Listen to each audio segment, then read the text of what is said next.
The Weimar Republic was the state that replaced Imperial Germany after its defeat in World War I. A new country meant new problems, but also new hopes.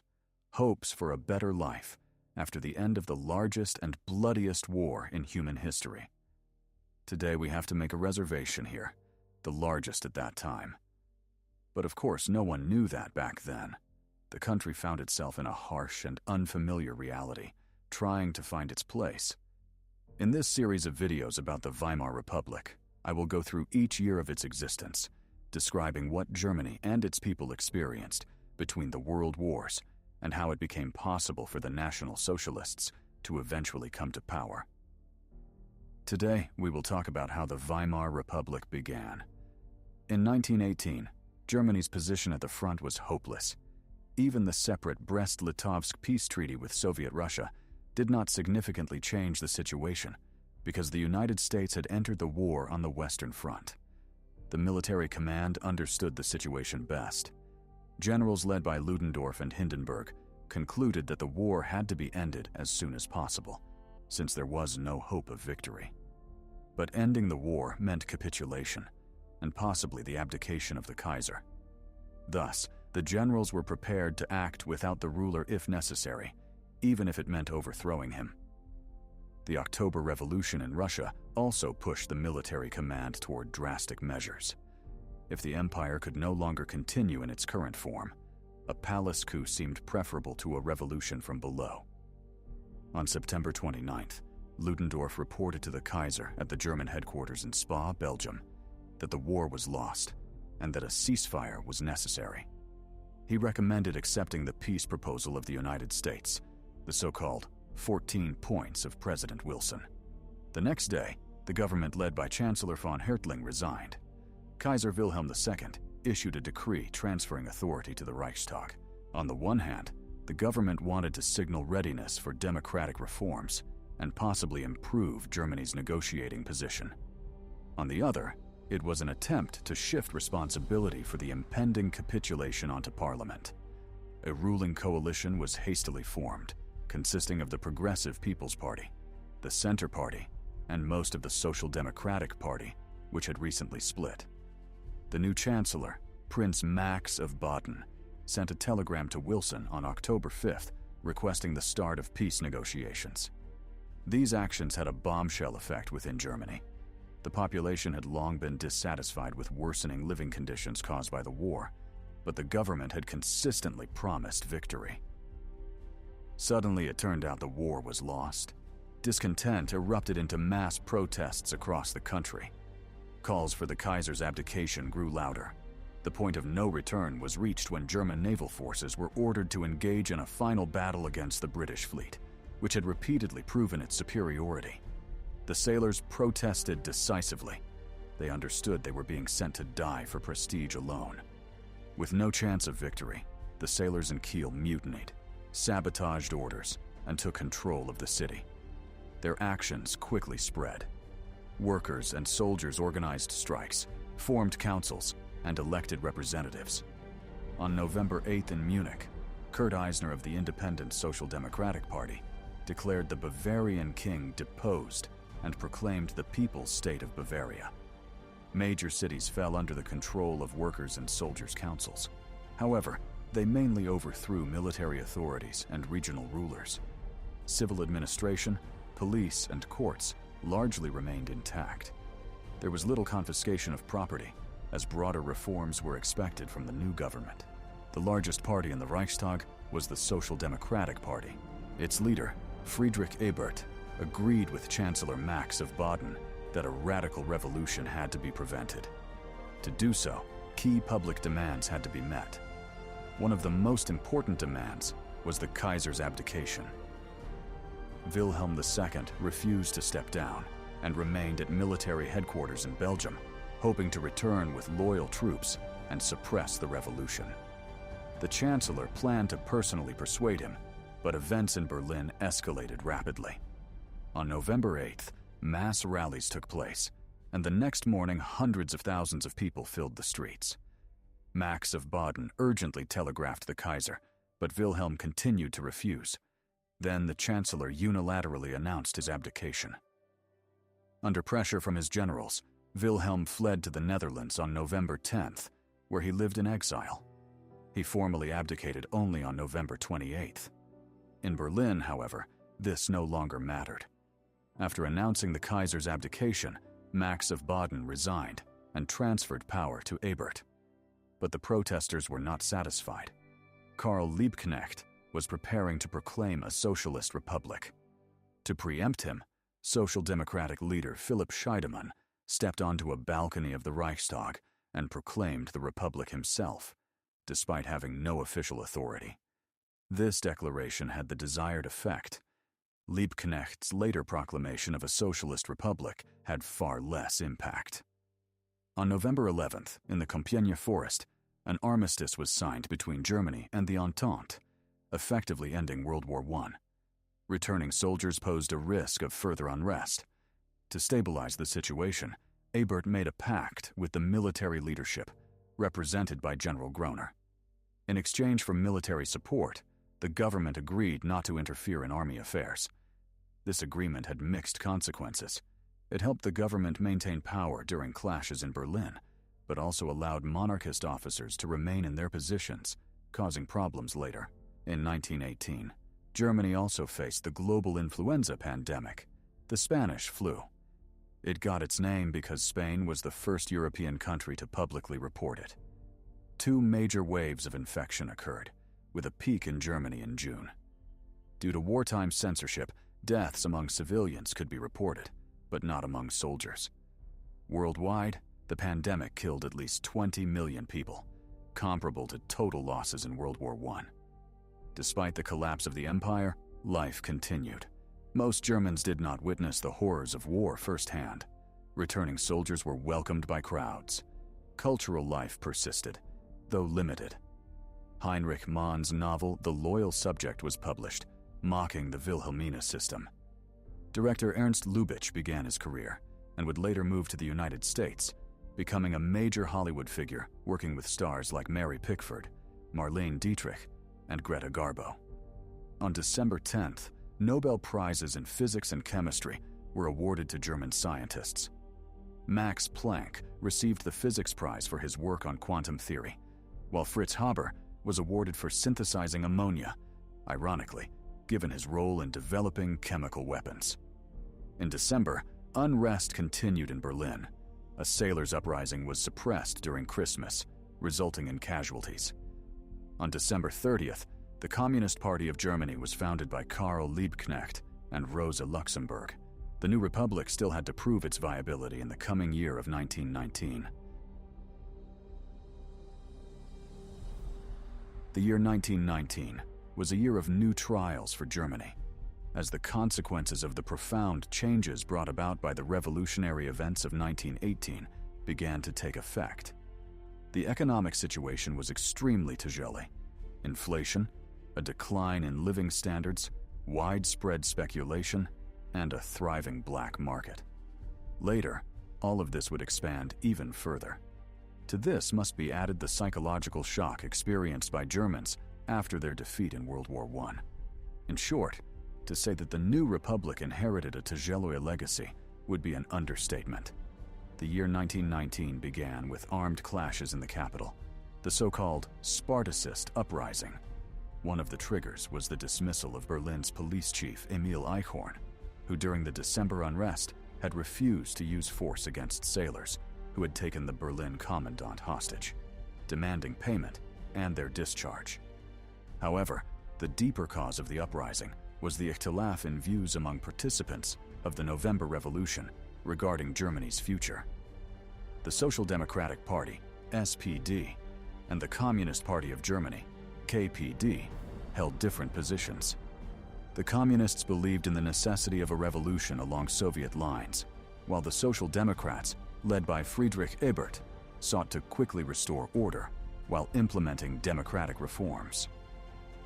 Starting on January 5th, mass demonstrations by supporters of the Communists and independent Social Democrats took place in the capital.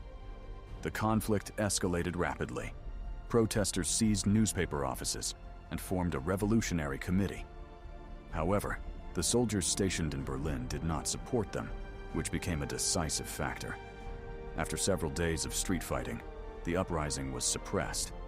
Its leaders, Karl Liebknecht and Rosa Luxemburg, were captured and killed by soldiers. The events in Berlin triggered unrest and uprisings across the country, which continued until the end of May. During this period, Soviet-style republics were proclaimed, such as in Bavaria and Bremen. Incidentally, among the ranks of the Bavarian Red Army was a certain corporal named Adolf Hitler, something he later preferred not to mention. In many cases, fighting similar to that in Berlin occurred, resulting in approximately 5,000 deaths. At the beginning of the year, elections were also held for the German National Assembly, which was to formally establish the Republic and adopt a new constitution. For the first time in German history, women were granted the right to vote and to be elected. Since Berlin and other major cities were unstable, the assembly was convened in the quiet provincial town of Weimar, hence the name of the new republic. On July 31st, the Weimar Constitution was adopted. Germany was declared a democratic parliamentary federal republic. The head of state was a president elected for 7 years. Friedrich Ebert was the first to hold this position. The legislative parliament, Reichstag, was elected by universal suffrage for 4 years and had broader powers than under the Kaiser. It could pass a vote of no confidence in the chancellor and force his resignation. Previously, only the Kaiser had that authority. However, the president retained significant powers, similar in some ways to those of the Kaiser.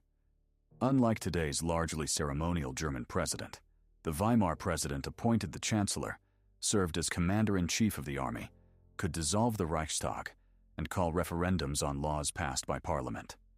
Thus, the Weimar Constitution was a mixture of old and new. It was progressive in some aspects.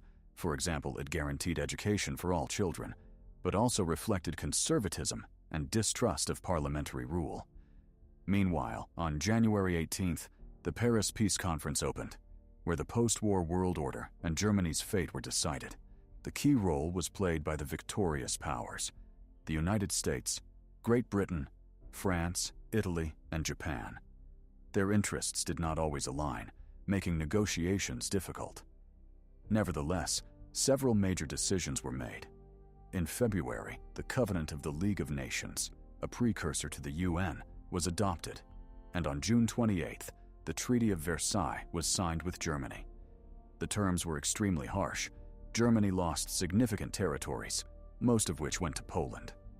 East Prussia was separated from the rest of the country by the so-called Polish Corridor, giving Poland access to the Baltic Sea.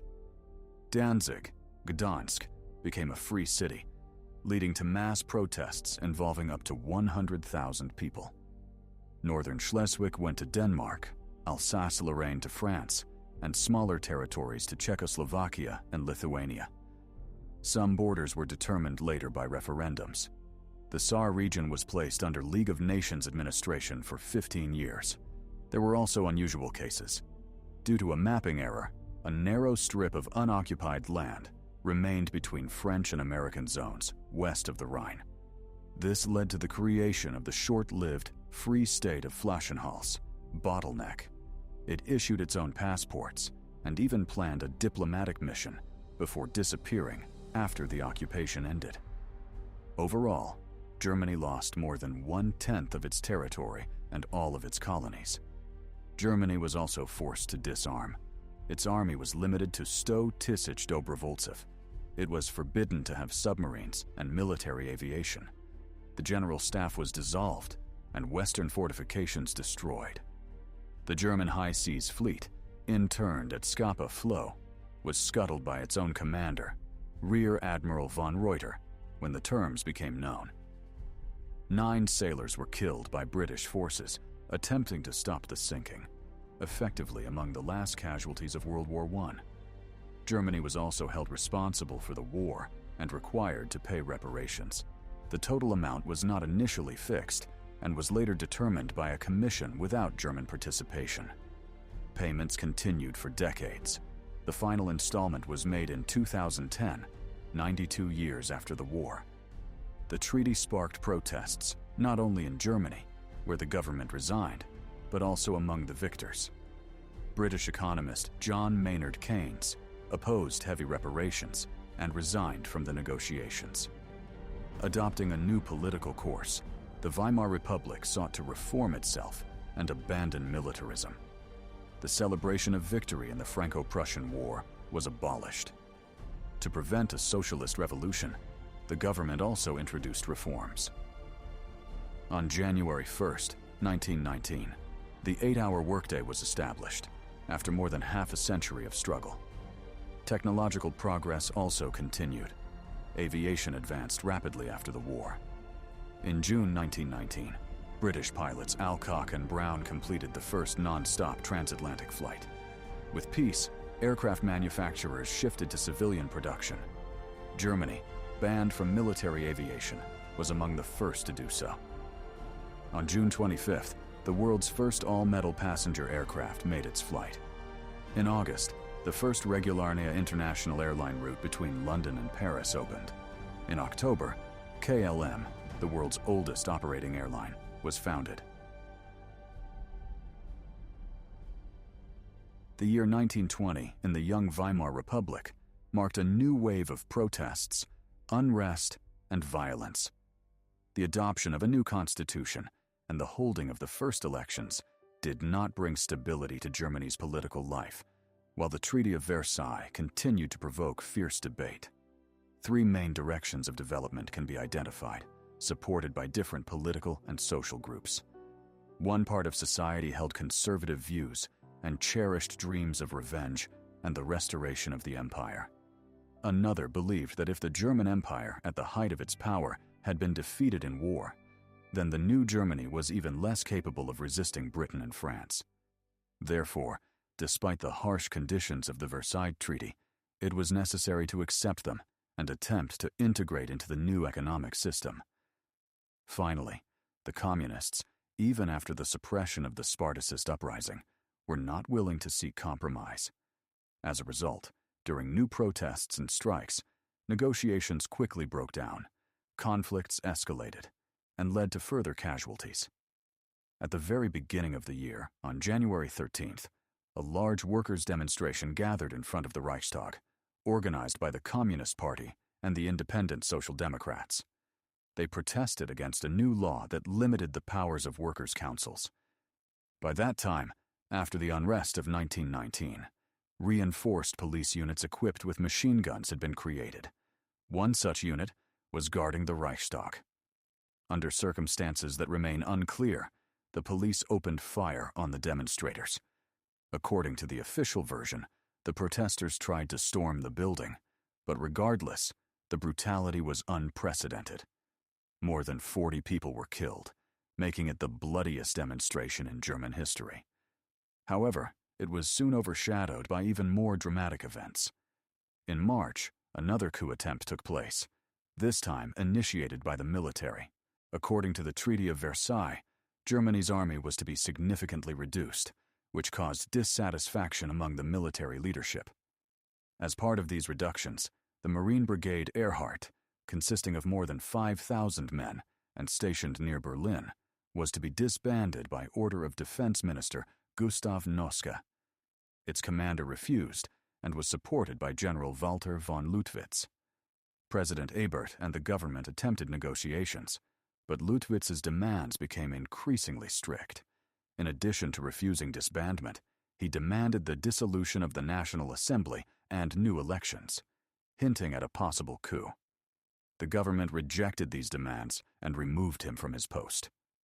In response, on March 12th, Erhard's brigade entered Berlin and occupied the city center. The coup was also supported by General Ludendorff and politician Wolfgang Kapp, after whom it was later named, the Kapp Putsch. The troops stationed in Berlin refused to fire on their comrades, forcing the government to flee the capital. Kapp dissolved parliament and declared himself chancellor, with Lüttwitz as defense minister. However, the putschists failed to gain broad support. Instead, the population, especially the working class, responded to the government's call for a general strike. Around 12 million people participated. Within days, it became clear that the coup had failed. It collapsed without major bloodshed in Berlin. Kapp fled and soon died, while Lutwitz was later amnestied. Nevertheless, the government also underwent changes. The cabinet, including Noske, was forced to resign. The situation in the Ruhr region was far more tense. Initially, workers joined the general strike against the putschists. However, after the coup failed, unrest continued.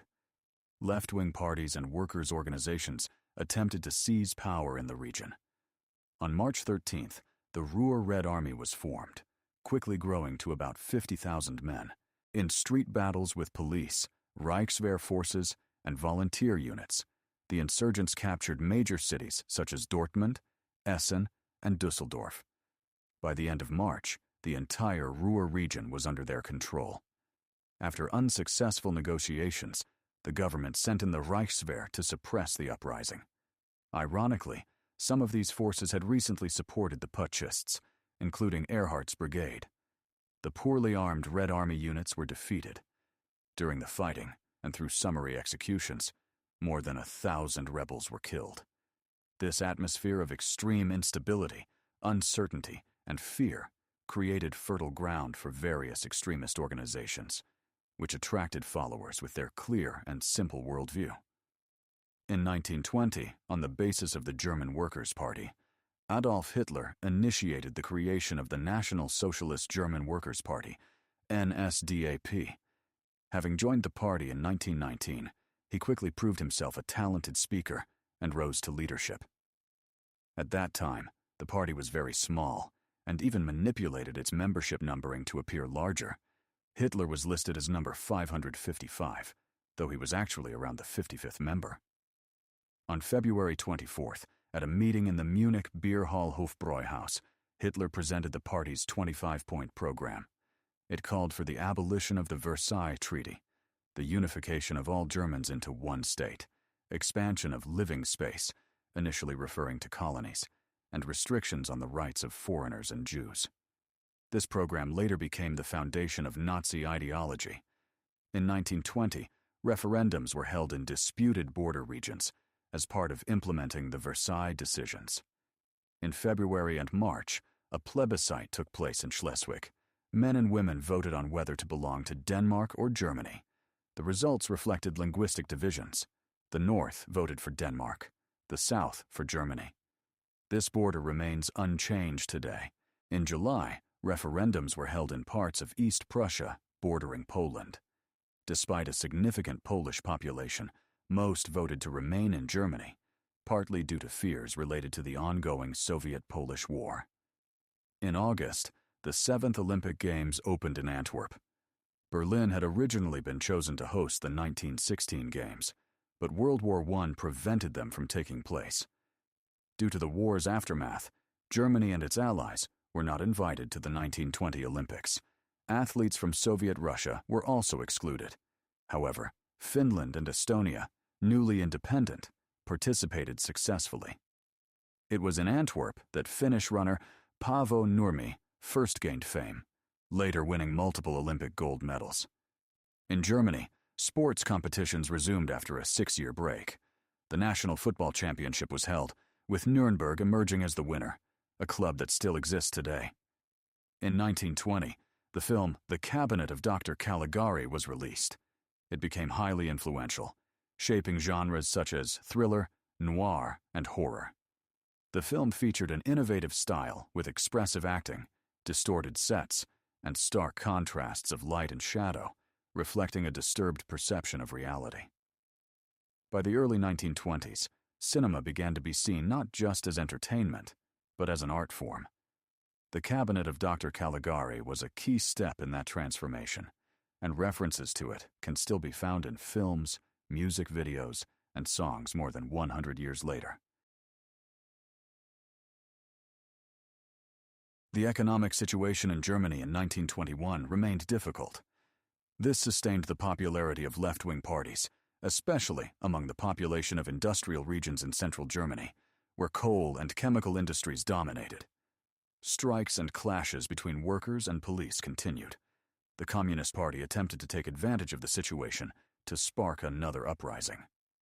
At the end of March, communist newspapers published a call for workers to take up arms, the supply of which the communists also organized. Their leaders spoke at various meetings, urging resistance against the police. The insurgents carried out arson and looting, blew up railway tracks, and derailed trains. However, they only managed to seize power in small towns. Attempts to declare a general strike and spread unrest to larger cities such as Hamburg failed, as the communists lacked sufficient support there. The uprising was suppressed with the help of the Reichswehr within 2 weeks. In 1921, the conflict between Germans and Poles in Upper Silesia reached its peak. This was an industrial region where Poles formed the ethnic majority, but mostly belonged to the lower classes. Germans, on the other hand, owned large enterprises, held key administrative positions, and made up most of the police. According to the Treaty of Versailles, a plebiscite on the region's status was to be held in 1921. However, unrest had already begun in 1919, leading to the First Silesian Uprising, which lasted only 4 days. Due to tensions ahead of the referendum, French, Italian, and British troops were sent to the region. However, they were divided in their views. The British and Italians tended to support the Germans, while the French supported the Poles. France favored transferring Upper Silesia to Poland to weaken Germany's industrial capacity, while Germany argued that without Silesian industry, it would be unable to pay reparations, an argument supported by Britain. The occupying forces were insufficient to maintain order, and exactly 1 year later, the Second Silesian Uprising broke out. This time, the insurgents achieved some success, and the police were reorganized so that Poles made up half of its personnel. In March 1921, the plebiscite was held. Most of the population voted to remain part of Germany. Anticipating this outcome, a Polish underground military organization had already prepared for a third uprising.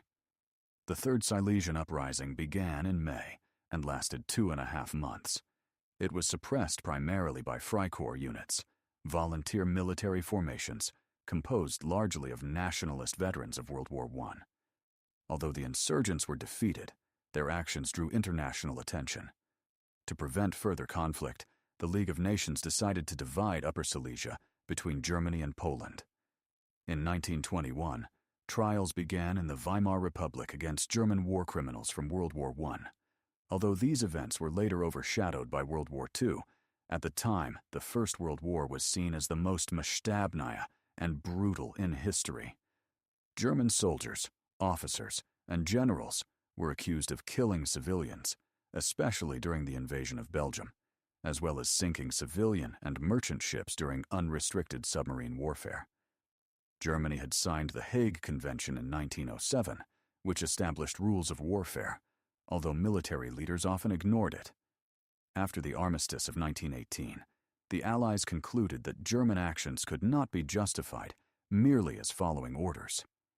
They compiled a list of about 3,000 suspects and demanded their extradition for international trials. At the top of the list was Kaiser Wilhelm II. However, the Netherlands, where he had taken refuge, refused to extradite him. In Germany, these demands caused outrage, as they aligned with the widely perceived injustice of the Versailles Treaty, which placed sole blame for the war on Germany. The list was eventually reduced to 854 individuals, including high-ranking figures such as Ludendorff, Hindenburg, and Tirpitz. Nevertheless, the idea of prosecuting German war criminals was rejected across the political spectrum. President Ebert called it one of the harshest demands imposed by the Allies. The trials were seen as slander and a national humiliation, especially since alleged war crimes by the Allies were not investigated. The German government even created a counter-commission. British Prime Minister David Lloyd George agreed to a compromise. It was decided that Germany itself would conduct trials for a limited number of suspects, only 45. Since the trials took place in Germany, proceedings were often delayed. The last trial concluded in 1931. The highest-ranking defendant, General Stenger, was acquitted after a brief trial. In total, only about 10 individuals were convicted, receiving sentences from 6 months to 5 years. These were mostly lower-ranking soldiers or officers punished for mistreatment of prisoners or looting. In Germany, they were viewed as scapegoats, punished merely for form's sake. Internationally, the trials were widely regarded as a farce. This experience influenced the Allies during World War II, when they no longer allowed Germany to judge its own war criminals. During and after the war, Germans developed a reputation in Allied countries as cruel and treacherous, partly fueled by propaganda. In Entente countries, Germans were often compared to Huns, a term originally used by Kaiser Wilhelm II himself. Beyond human and material losses, Germany suffered significant reputational damage. While this was less noticeable domestically, abroad, there was what today might be called a cancellation of German culture. In the 19th century, millions of Germans had emigrated to the United States. German was the dominant language in several states, such as Minnesota, Ohio, and Wisconsin. After the war, German-language newspapers and libraries were closed, and places with German names were renamed. For example, Germantown in Nebraska and Berlin in Iowa became Garland and Lincoln. People with German surnames anglicized them. Schmidt became Smith, Müller became Miller. Before the war, German had been one of the leading languages in science. From the establishment of the Nobel Prize until 1914, 14 German scientists received awards in physics, chemistry, and medicine, far more than countries like the United States or Russia at the time. German universities were among the most prestigious in the world. However, after the war, German gradually lost its dominance to English in both scientific and social contexts. Just before World War I, Albert Einstein began working at the University of Berlin. He had developed the theory of relativity starting in 1905 and had been nominated several times for a Nobel Prize, but only received it in 1921 for his work on the photoelectric effect. Although revolutionary, the theory of relativity was still new and initially met with skepticism. While it gained acceptance, the Nobel Committee chose to award Einstein for a more experimentally confirmed discovery. In 1921, a World Chess Championship match was held. The reigning champion was German player Emanuel Lasker. However, he had become increasingly difficult to play against, and matches were often disrupted. Maintaining peak form during wartime Germany was also challenging. His opponent, Cuban player José Raúl Capablanca, had much more tournament practice. The match took place in Cuba, and the 52-year-old Lasker struggled with the tropical climate. Capablanca, 20 years younger, won and became the third world champion. Nevertheless, Lasker demonstrated remarkable longevity and continued to perform successfully into the second half of the 1930s. The year 1922 marked the beginning of the Weimar Republic's gradual emergence from international isolation. In April, an international conference on economic and financial issues began in Genoa. Unexpectedly, representatives of Soviet Russia were also invited. During the conference, a secret meeting between the German and Russian delegations took place in the nearby town of Rapallo. The result was the Treaty of Rapallo, which restored diplomatic relations between Germany and the Russian Soviet Federative Socialist Republic, RSFSR. The treaty provided for the mutual renunciation of claims for damages caused during World War I. Germany waived compensation for former German property that had been nationalized during the Russian Revolution. Trade relations were restored on the basis of most favored nation status. This was important for Germany, as its goods were still being boycotted by former wartime enemies in Western Europe. After the formation of the Soviet Union at the end of 1922, similar agreements were signed with its Soyuzny republics. In addition, the Rapallo Treaty provided diplomatic cover for secret military cooperation between Germany and Soviet Russia. This cooperation had already begun and allowed Germany to maintain its military potential in Abhad, the Treaty of Versailles. Several joint training centers were established in the Soviet Union, including a secret aviation school in Lipetsk, a tank school near Kazan, and a chemical weapons testing center near Volsk. The German company Junkers even began aircraft production near Moscow. Thus, Germany was able to continue military development and train specialists, while the Soviet Union gained access to German technology to develop its defense industry. The agreement resulted from the lack of productive international relations for both countries. Germany was isolated after World War I, while Soviet Russia remained largely unrecognized. Their shared situation made them natural partners, despite ideological differences. The treaty provoked strong objections from Britain and France. In Germany, reactions were mixed. While it was generally supported by the public, especially among left-wing groups, President Friedrich Ebert and Foreign Minister Walter Rathenau were initially skeptical. Right-wing groups, on the other hand, were outraged by rapprochement with the Bolsheviks. Rathenau, who was of Jewish origin, ultimately signed the treaty on behalf of Germany. This made him a target for right-wing extremists. Just over 2 months later, Rathenau was assassinated by members of the underground organization Consul. Political assassinations had become increasingly common in the early 1920s. Organization Consul was founded by Captain Hermann Ehrhardt, one of the leaders of the failed Kapp Putsch of 1920. Unable to overthrow the government openly, he sought to destabilize it through targeted killings and provoke a civil war. By 1922, members of this organization, numbering around 5,000, had carried out 354 politically motivated murders. One of their most notable victims was former finance minister Matthias Erzberger, who had supported signing the Treaty of Versailles. They also attempted to assassinate Philipp Scheidemann, who had proclaimed the Republic in 1918. Other right-wing and monarchist groups also existed, united by nationalism and revanchism.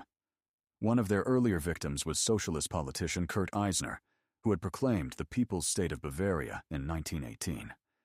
However, the terrorists failed to achieve their main goal. Civil war did not break out. On the contrary, Rathenau's assassination united supporters of the Republic.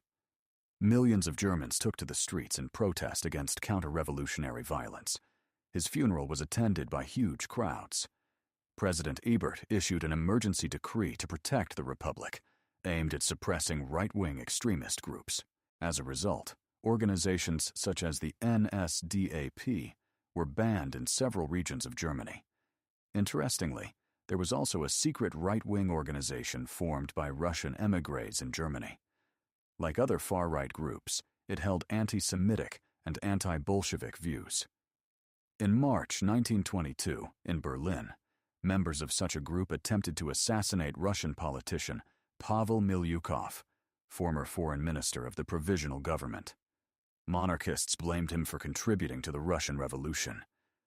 During a lecture at the Berlin Philharmonic, 2 attackers fired several shots at him from the audience. Milyukov was not injured, but Vladimir Nabokov's father was killed while trying to stop the attackers.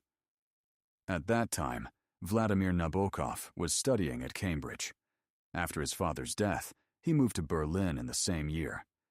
There he wrote his first novels, including The Defense of Lugin. After the October Revolution, many emigrants from the former Russian Empire settled in Germany. During the interwar period, Germany became one of the main centers for Russian emigratsia. Berlin, in particular, became a major hub. In addition to Nabokov, figures such as Maxim Gorky, philosopher Nikolai Berdyaev, and poet Andrei Bely lived there for some time. The city had Russian theaters, newspapers, and publishing houses. The number of Russian émigrés in Berlin in the early 1920s is estimated at around 350,000. One district, Charlottenburg, was even nicknamed Charlottengrad. Berlin also became a point of contact between German and Soviet politics and culture. The Soviet embassy and trade mission were located there. In 1922, poets Sergei Yesenin and Vladimir Mayakovsky came to Berlin to perform. That same year, Boris Pasternak's family moved to Berlin and stayed there until the 1930s. At the Bauhaus School, an influential center of modern architecture and design, Vasily Kandinsky began teaching in 1922. Thus, Alongside Paris, Berlin became one of the world's main centers of the Russian diaspora. This status declined only after the rise of the National Socialists, when many emigrants were forced to leave. In 1922, a play by the young playwright Bertolt Brecht was staged for the first time in Munich. At the time, he faced serious financial and creative difficulties. His works were rejected, and critics ignored him.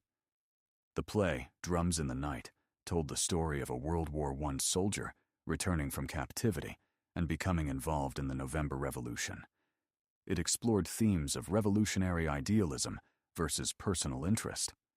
Although Brecht himself later did not consider it a major success, it reflected the social debates of the time and marked the beginning of his career. In 1924, he moved to Berlin, where he would achieve fame. In 1922, the Weimar Republic also adopted its national anthem, Deutschlandlied, set to music by Joseph Haydn. This remains Germany's anthem today. Before that, Germany had no official anthem, even during the imperial period. Regional diversity and historical fragmentation played a role. In Prussia, the largest German state, the royal anthem was used, but it was unpopular elsewhere. The lyrics of the Deutschlandlied were written in 1841 and were widely known. During World War I, the song was especially popular among soldiers. Later, during the Nazi era, only the first verse was used, containing the phrase, "Germany above all," which became strongly associated with the regime. After World War II, West Germany decided to keep only the third verse, which remains in use today. The year 1922 marked the beginning of the Weimar Republic's gradual emergence from international isolation. In April, an international conference on economic and financial issues began in Genoa. Unexpectedly, representatives of Soviet Russia were also invited. During the conference, a secret meeting between the German and Russian delegations took place in the nearby town of Rapallo. The result was the Treaty of Rapallo, which restored diplomatic relations between Germany and the Russian Soviet Federative Socialist Republic, RSFSR. The treaty provided for the mutual renunciation of claims for damages caused during World War I. Germany waived compensation for former German property that had been nationalized during the Russian Revolution. Trade relations were restored on the basis of most favored nation status. This was important for Germany, as its goods were still being boycotted by former wartime enemies in Western Europe. After the formation of the Soviet Union at the end of 1922, similar agreements were signed with its soyuzny republics. In addition, the Rapallo Treaty provided diplomatic cover for secret military cooperation between Germany and Soviet Russia. This cooperation had already begun and allowed Germany to maintain its military potential in uphold the Treaty of Versailles. Several joint training centers were established in the Soviet Union, including a secret aviation school in Lipetsk, a tank school near Kazan, and a chemical weapons testing center near Volsk. The German company Junkers even began aircraft production near Moscow. Thus, Germany was able to continue military development and train specialists, while the Soviet Union gained access to German technology to develop its defense industry.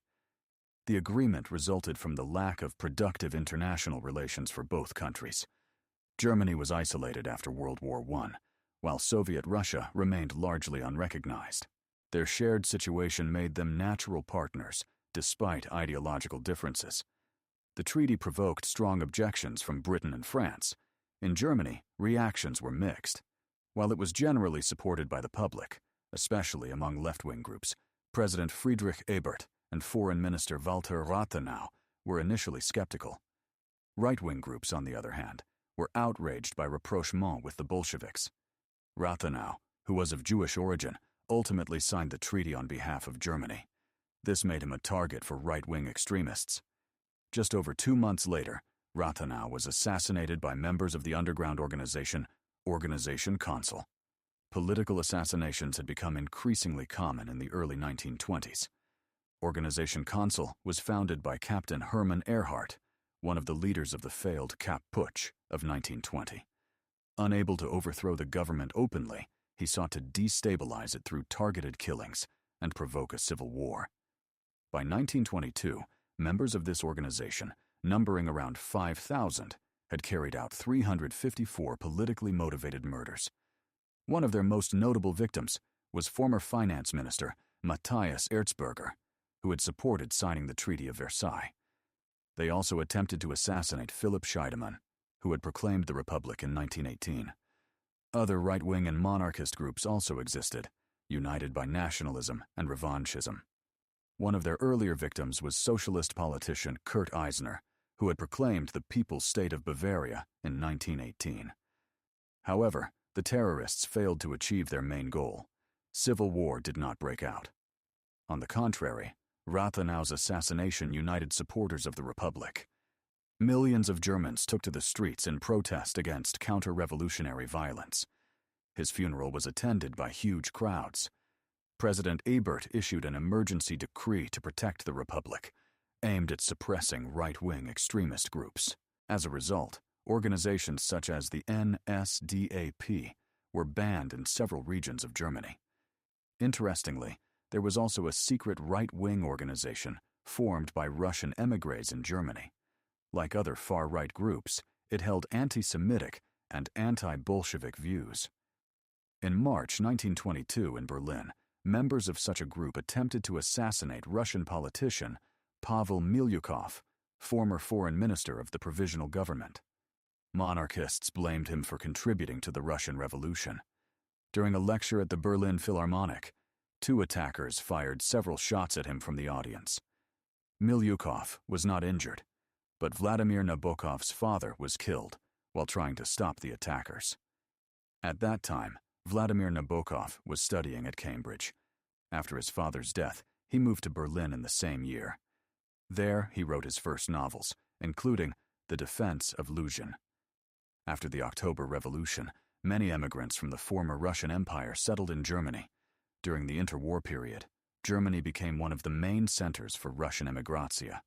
Berlin, in particular, became a major hub.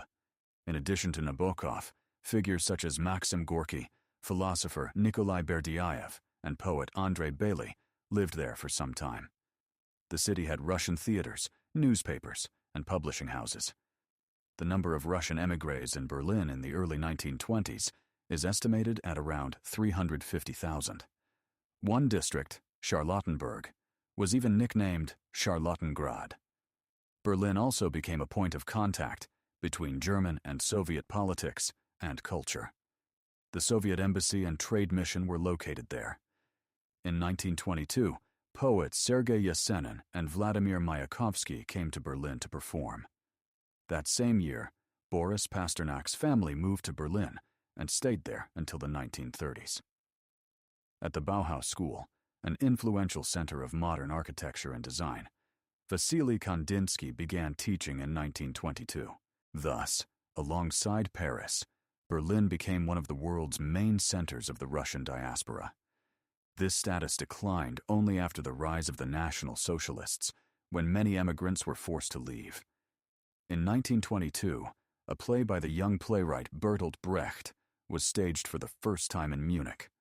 At the time, he faced serious financial and creative difficulties. His works were rejected, and critics ignored him.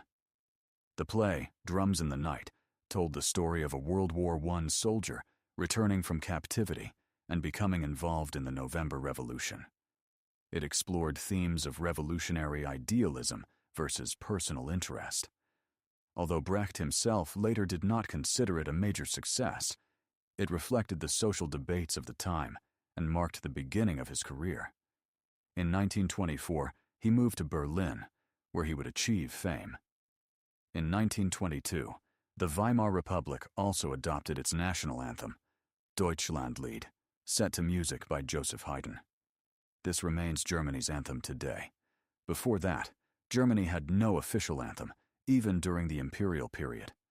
Regional diversity and historical fragmentation played a role. In Prussia, the largest German state, the royal anthem was used, but it was unpopular elsewhere. The lyrics of the Deutschlandlied were written in 1841 and were widely known. During World War I, the song was especially popular among soldiers. Later, during the Nazi era, only the first verse was used, containing the phrase, "Germany above all," which became strongly associated with the regime. After World War II, West Germany decided to keep only the third verse, which remains in use today. Despite the series of crises, the Weimar Republic passed the test of resilience and overcame them. From 1924 onward, the Republic entered the so-called Golden Twenties, its most successful period, which lasted for several years. These years were marked by an improvement in the country's economic situation and a return to international recognition.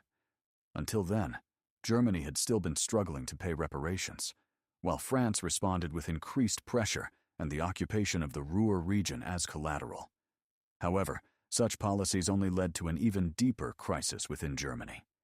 The upheavals of 1923, such as hyperinflation and attempted coups, made it clear that additional repression could no longer force Germany to make payments, and instead threatened the very existence of the Republic. It was necessary to ease tensions and allow Germany to recover.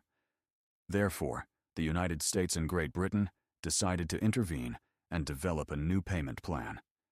The Allied Reparations Commission formed a special committee of 10 members, including representatives of the USA, Great Britain, France, Belgium, and Italy. It was headed by American general, entrepreneur, and politician Charles Dawes. The main points of the proposed plan were as follows. Reparations payments would begin at 1 billion marks in the first year and gradually increase to 2.5 billion marks over 5 years. At the same time, Germany would receive a loan of $800 million. In addition, the policy of using territorial guarantees for reparations payments would be abolished, and the occupation of the Ruhr was to be ended by 1925. French and Belgian troops were withdrawn from the region. To ensure payments, the German Reichsbahn, railways, was reorganized into a joint stock company and placed under international control. Overall, the plan proved highly effective. By 1929, about 21 billion marks had flowed into Germany in the form of loans from foreign banks and export companies, mainly from the United States. The country entered an economic boom. However, this solution also had its drawbacks. It made Germany heavily dependent on American creditors. When an economic crisis later began in the United States, the Great Depression, it immediately triggered a banking crisis in Germany. Of course, this could not have been foreseen in 1924. In the context of the early 1920s, when Germany swung between crisis and recovery, the Dawes Plan proved to be timely assistance and helped stabilize the situation. Voter turnout was 77%, or nearly 30 million voters. Citizens aged 25 and older had the right to vote. According to the election results, the Social Democratic Party, SPD, as in the previous election, remained the most popular, receiving 20.5% of the vote and gaining 100 seats in the 472-seat Reichstag. The greatest gains were achieved by the Communist Party and the German National People's Party. If in the previous election they had received just under 600,000 votes, 4 years later they gained 3 million more votes, securing 62 seats in parliament. The right-wing conservative German National People's Party received only 1% fewer votes than the Social Democrats and obtained 95 seats. The NSDAP, after Hitler's failed putsch, was banned and did not participate in the elections.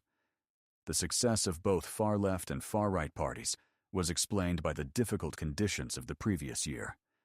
Amid economic catastrophe, radical solutions and strong slogans were especially attractive to voters.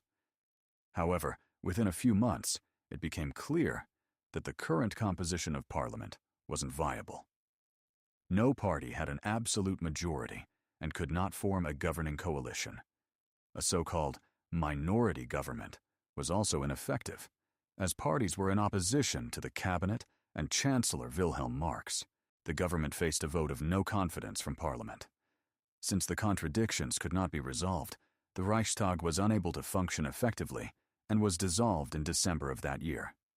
New elections were held. Meanwhile, over the past 6 months, the economic situation had noticeably improved. unemployment decreased, foreign loans flowed into the country, and wages increased. As a result, radical parties lost support. Communists alone lost 1 million votes. Marx left office, and under the new chancellor, Hans Luther, a new cabinet was formed, the 12th in 5 years. In 1924, in a sanatorium near Vienna, a relatively unknown writer died, one who would later achieve worldwide fame and become one of the most significant figures in 20th century literature. Franz Kafka. He was only 40 years old. During his lifetime, he did not publish his major works and asked his friend Max Brod to destroy all his manuscripts. Fortunately, Brod did not honor this request and introduced Kafka's works to the world. Kafka lived mainly in Prague, but wrote his stories and novels in German. His entire life was a struggle with himself and his inner conflicts. He never managed to start a family, although he was twice engaged to the same woman, Felice Bauer, from Germany. He also had a difficult relationship with his father, reflected in long letters later published posthumously. Kafka dreamed of pursuing literature, but had to work as a lawyer to earn a living, which weighed on him. He also suffered from constant health problems. In 1923, the writer moved to Berlin, hoping to start a new life, but after a few months, he had to leave due to worsening tuberculosis. All these personal struggles were reflected in his work. Kafka's writings are unique. After reading them, the reader often feels a sense of oppression and hopelessness, as if the author is transmitting his own inner experience. Today, the writer's name is widely used as a synonym for absurdity.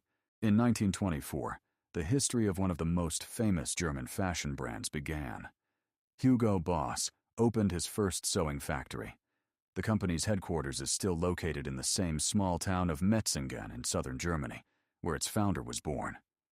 Initially, the company produced shirts, jackets, workwear, and sports clothing.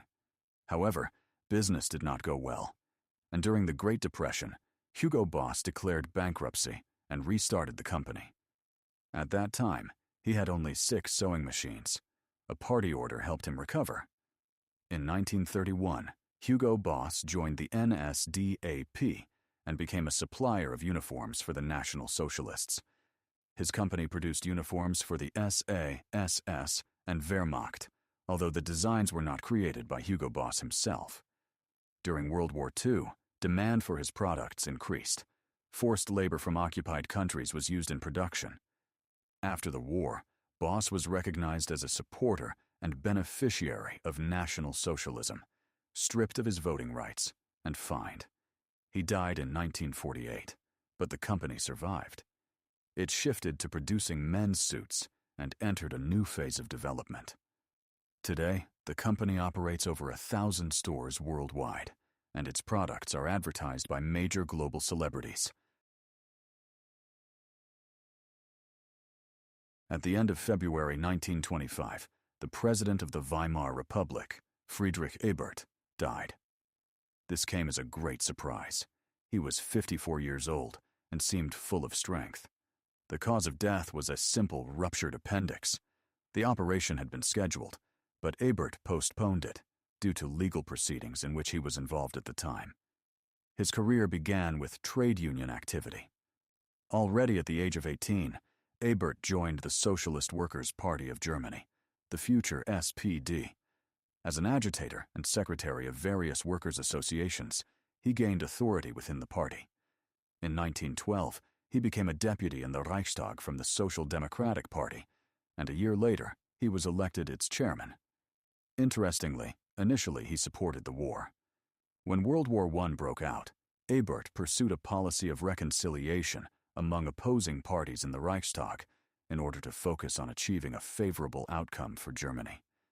In the end, this led to a split in the SPD.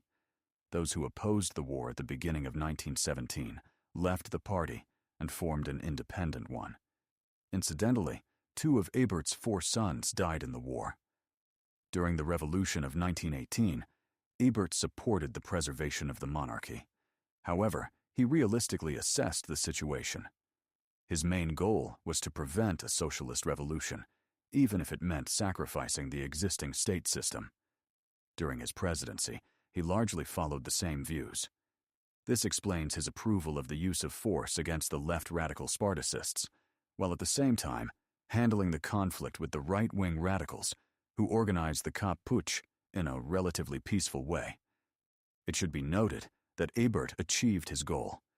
A socialist revolution was avoided, and any attempts by left-wing parties to stage uprisings were repeatedly suppressed by the army and the government. On the other hand, this later led to criticism of Ebert after his death, with accusations that he had been too lenient. During his lifetime, the president faced harsh criticism from both nationalists and socialists. The same court case for which Ebert had postponed his planned surgery began with his defamation lawsuit against a newspaper editor. During the proceedings, details of his secret agreement with the military command in 1918 came to light, provoking further criticism. His sudden death left the public debate unresolved. It developed only later. Although Ebert made many controversial decisions, he also proved to be a courageous and confident leader during one of the most difficult periods in the country's history. By the end of his presidency, the extensive crisis that had struck the Weimar Republic in the early 1920s had already been overcome. This was undoubtedly a significant achievement of its first president. In 1925, another high-profile court case took place concerning the so-called stab in the back legend. Immediately after the end of World War I, a version emerged in conservative right-wing circles of German society, claiming that the army had not been defeated, but rather betrayed by left-wing politicians, primarily Social Democrats and Communists, who allegedly delivered a stab in the back. This theory also had a strong anti-Semitic element. It was predictably supported and promoted by representatives of the high military command, as it helped rehabilitate their reputation. The trial in Munich began with a dispute in the press over this theory. First, the conservative editor of the magazine Süddeutsche Monatshefte, Karl Mertens, as referred to in the text, accused the SPD leadership of weakening Germany and depriving it of victory in the war. In response, the editor of the Social Democratic newspaper Neue Presse, Gruber, accused him of falsifying history. Mertens then filed a lawsuit for insult and defamation. Thus, the case required an official ruling on whether the stab in the back was a falsification or not, attracting enormous attention within the country. High-ranking politicians and military figures, such as former Defense Minister Noske and General Groener, testified in court. In the end, the court ruled that Mertens had made a mistake in spreading the legend, but this did not prove falsification. Gruber was found guilty of insult and defamation. Formally, the legend of the stab in the back was thus rejected by the court.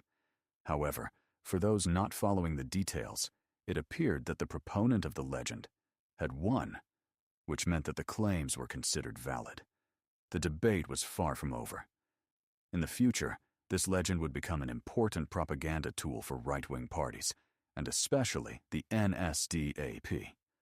After Adolf Hitler was released early from prison, he immediately began efforts to rebuild the NSDAP. His prison conditions were very lenient and hardly resembled a typical prison. For example, he received many visitors and even hosted tea gatherings with various refreshments.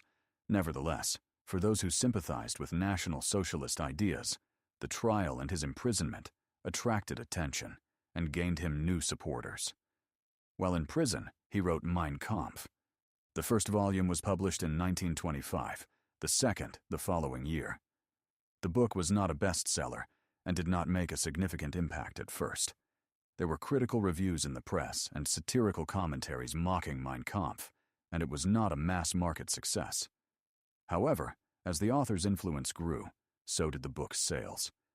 By 1933, around 240,000 copies had been sold. After his release, Hitler managed to convince the Bavarian Prime Minister that he would henceforth act strictly within the law and fight against communists. As a result, the NSDAP regained legal status in Bavaria. At the same time, Hitler was banned from public speaking in some regions, including the largest one, Prussia, and also Bavaria. Therefore, in northern and western Germany, he operated through his associates. It is worth noting that Hitler still did not have German citizenship. To avoid possible deportation to Austria, he renounced his Austrian citizenship and lived without any citizenship for the next 7 years. Following Ebert's death, 2 rounds of early presidential elections were held. To win in the first round, an absolute majority was required. In the second, a relative majority. According to a special law, new candidates could be added in the second round. In the first round, candidates included former Chancellor Wilhelm Marx, Center Party, General Ludendorff, supported by the National Socialists, and Communist Ernst Thälmann. The leading candidate was Karl Jahrès of the German People's Party, who received over 38% of the vote.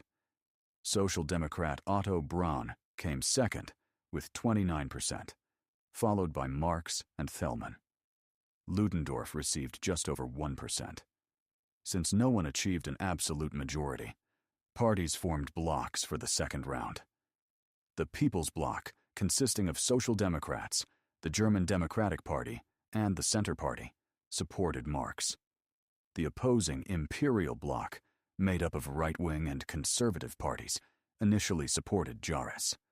Although Jahrès had received the most votes in the first round, it was believed he would lose to a unified candidate of the People's Bloc.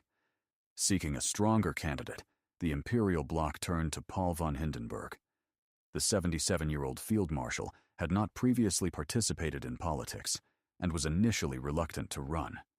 However, right-wing parties believed that, with revolutionary tensions subsiding and the stab-in-the-back legend gaining popularity, Hindenburg's military reputation gave him a strong chance of success. With the help of Grand Admiral Alfred von Tirpitz, he was persuaded to run. Jahrès withdrew his candidacy in his favor. The calculation proved correct. In the second round, Hindenburg received 48% of the vote against 45% for Karl Marx and became the new president. A significant event of 1926 for Germany was its entry into the League of Nations. After the November Revolution, the country, despite all crises, did not deviate from its chosen Republican path. Its government did not give in to revanchist sentiments and showed readiness for dialogue in the new realities of post-war Europe. Germany sought to break out of international isolation, and for neighboring countries, it was generally beneficial to normalize diplomatic and trade relations. In general, the psychological moment for positive change had arrived. Germany's entry into the League of Nations was preceded by long negotiations. As early as the beginning of 1925, on the initiative of German Foreign Minister Gustav Stresemann, discussions began with Great Britain and France regarding guarantees of Germany's western borders. In October, representatives of Germany, Great Britain, France, Italy, Belgium, Poland, and Czechoslovakia gathered in the Swiss city of Locarno to sign a series of treaties on borders. Germany recognized the western border established by the Treaty of Versailles. It also guaranteed, together with Great Britain and Italy, that in the event of an attack by Germany on Belgium or France, as in 1914, or an invasion of Germany by Belgian or French troops, as in 1923, the guarantor states would go to war on the side of the victim. Disputes were to be resolved by the League of Nations, and Germany was required to comply with its resolutions. The demilitarization of the Rhineland remained in force. However, no similar guarantees were given regarding Germany's eastern borders. Only treaties were signed between the Weimar Republic and Poland and Czechoslovakia, stating that any disputes would be resolved peacefully and referred to the Permanent Court of International Justice. This, above all, weakened Poland's position. In 1921, it had concluded a military alliance with France, but after the Locarno agreements, it lost its force. If Germany were to start a war with Poland, France would not be able to attack Germany in response, as this would violate agreements with Great Britain and Italy. Among the positive consequences of the Locarno agreements was the improvement of the political climate in Western Europe. In the second half of the 1920s, nearly 8 years after the end of World War I, the international blockade of Germany was finally broken. Stresemann and French Foreign Minister Aristide Briand were awarded the Nobel Peace Prize in 1926 for their efforts. On the other hand, after the conclusion of the agreements, the Western Allies gradually relaxed their control over Germany's disarmament, which later enabled Germany to rebuild a large army. The Soviet Union remained outside these processes, and in the same year concluded a non-aggression and neutrality treaty with the Weimar Republic. It stipulated that in the event of military actions by one of the countries, the other would remain neutral, and that neither side would participate in an economic boycott of the other. This neutrality primarily concerned a possible war with Poland, which had been formed after World War I on territories previously belonging to both the German and Russian empires. Both sides had territorial claims against Poland, and thus agreed on mutual non-interference in potential conflicts. In addition, in the event of a war between Poland and the Soviet Union, Germany's neutrality would prevent French troops from crossing German territory to assist its ally. In Germany itself, the conclusion of the Locarno treaties caused opposition from both the far left and the far right. The former feared worsening relations with the Soviet Union and Germany's entry into an anti-Soviet Western bloc. The latter opposed the recognition of the Western border and the loss of Alsace-Lorraine. In protest, the German National People's Party withdrew from the government. The government, led by Chancellor Hans Luther, also announced its resignation shortly after the treaties were signed. However, in December, Luther remained in office and formed a new cabinet. Yet even this government did not last long. The newly elected President Hindenburg, an elderly politician of the old school, attempted to reintroduce the black-white-red flag of the German Empire. He argued that the Weimar Republic lacked national unity, and that returning to old symbols would emphasize the connection between the young state and historical Germany. There was some rational basis to this view. Broad segments of society, indeed, found it difficult to identify with the new Germany, which had only recently emerged in historical terms. The issue of the national flag was particularly contentious. Alongside parliamentary and public debates, clashes between supporters of the two flags even led to street violence. Supporters of the old flag were mainly monarchists and National Socialists. The imperial flag did not disappear completely. It was still used in the merchant navy, although with the new black-red-gold colors added in the upper left corner. The president issued a decree partially restoring the imperial flag, allowing it to be used alongside the new flag by German embassies and consulates. However, this move caused such outrage in the Reichstag that the chancellor was subjected to a vote of no confidence. In May, Luther was removed from office. In 1926, one of the most famous and prestigious automobile brands in the world, Mercedes-Benz, was created as a result of the merger of two of Germany's oldest companies, founded by Karl Benz and Gottlieb Daimler. Benz's company was established in 1883, and 3 years later, he patented his first three-wheeled self-propelled vehicle. His firm is credited with many achievements in the early days of the automobile industry. The first four-wheeled automobile, Victoria, the first mass-produced car, Velo, and the first bus in history. At the time of the merger with its competitor, Benz's company was still operating successfully. Daimler's company was founded slightly later, in 1890, but eventually surpassed its competitor in productivity by 3 times. Co-founder Wilhelm Maybach, together with Daimler, designed the world's first motorcycle, and their company also produced the first truck. However, the most successful was the series of Mercedes passenger cars developed by Maybach. The crisis of the early 1920s and the influx of foreign cars such as Ford made life difficult for German automobile companies, forcing them to seek new ways to improve product quality and increase sales.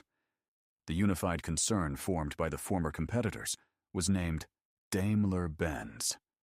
The recognizable emblem of a 3-pointed star surrounded by laurel leaves also resulted from the merger.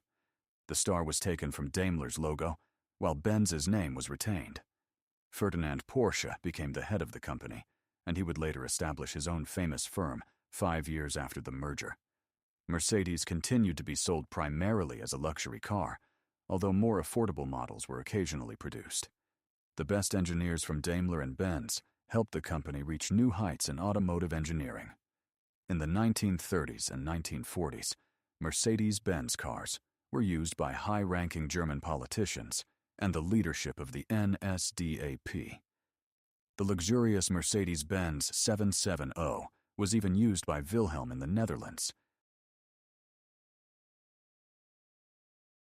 In 1927, the Weimar Republic experienced its peak. This period, although short-lived, was truly special. It is no coincidence that it entered the history of 20th century Germany under the name the Golden Twenties. Germany ceased to be a pariah state and became part of post-war European life, with all its advantages and disadvantages. The economic situation stabilized, and against the backdrop of democratization of the political system, a cultural boom occurred in the Weimar Republic. The Golden Twenties are primarily associated with new trends in art, fashion, and design. This era formed a unique style, widely recognized thanks to its later romanticization in film and literature. During these years, urbanization continued as the population moved from rural areas to cities, mainly in search of a better life and higher income. Although industry was booming, agriculture still remained in crisis. At the same time, in cities, due to the expansion of the service sector, a new class of salaried employees emerged. Work in this field was easier than on a farm or in a factory, and combined with an interesting urban life, it offered good prospects.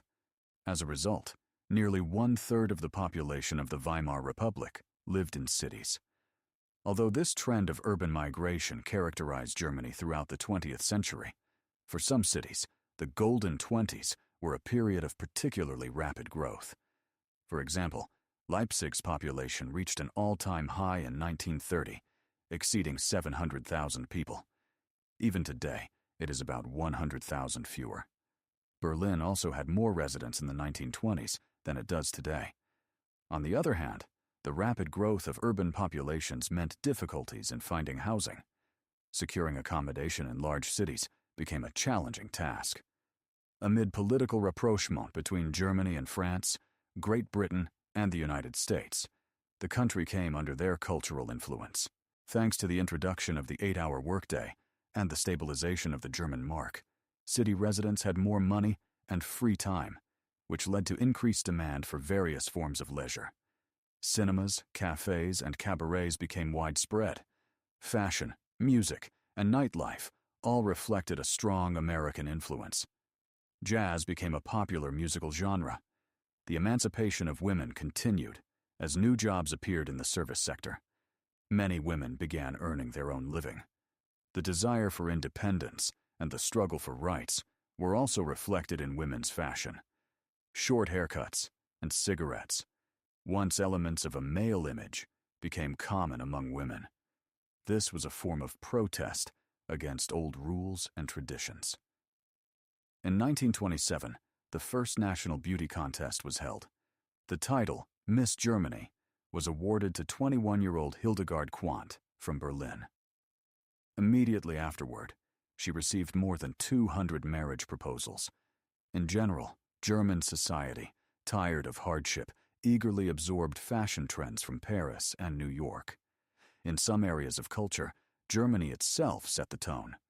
For example, German films of the 1920s stood out even alongside Hollywood productions.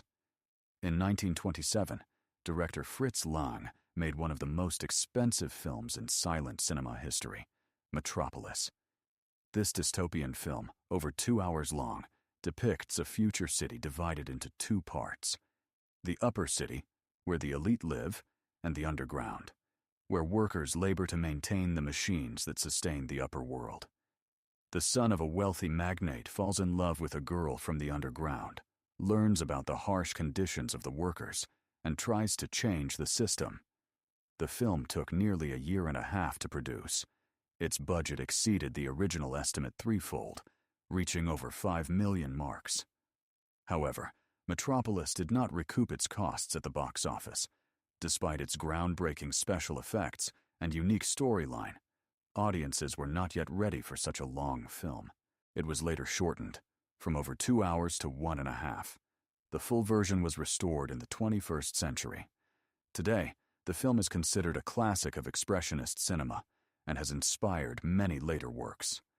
Also in 1927, Marlene Dietrich played her first major film role in Café Electric, a drama that is now partially lost, as the ending has not survived. Dietrich did not consider her early films particularly significant, but it was during the Golden Twenties that she first made a name for herself. The transition to sound cinema, which ruined the careers of many silent film stars, proved beneficial for Dietrich. She had a memorable voice and was also a talented singer. Incidentally, in 1927, the film The Jazz Singer was released, considered one of the first sound films, as audiences could hear not only music and sound effects, but also dialogue. Dietrich achieved wide fame in 1931 after the release of The Blue Angel, in which she performed several songs that became real hits. She then moved to Hollywood, where she starred in many successful films and secured her place in world cinema history. In 1999, the American Film Institute included her among the greatest stars of 20th century Hollywood. In some respects, Germany was moving forward, but in others, it clung to the past. During World War I, the Battle of Tannenberg in East Prussia marked a major German victory, where German forces under the command of Hindenburg stopped the Russian army's advance. After the war, this battle acquired great symbolic significance, especially for veterans, monarchists, and opponents of the Treaty of Versailles. The victory at Tannenberg helped strengthen Hindenburg's authority. Its symbolism was further enhanced by the fact that, about 5 centuries earlier, the Battle of Grunwald had taken place in the same region, involving the Teutonic Order.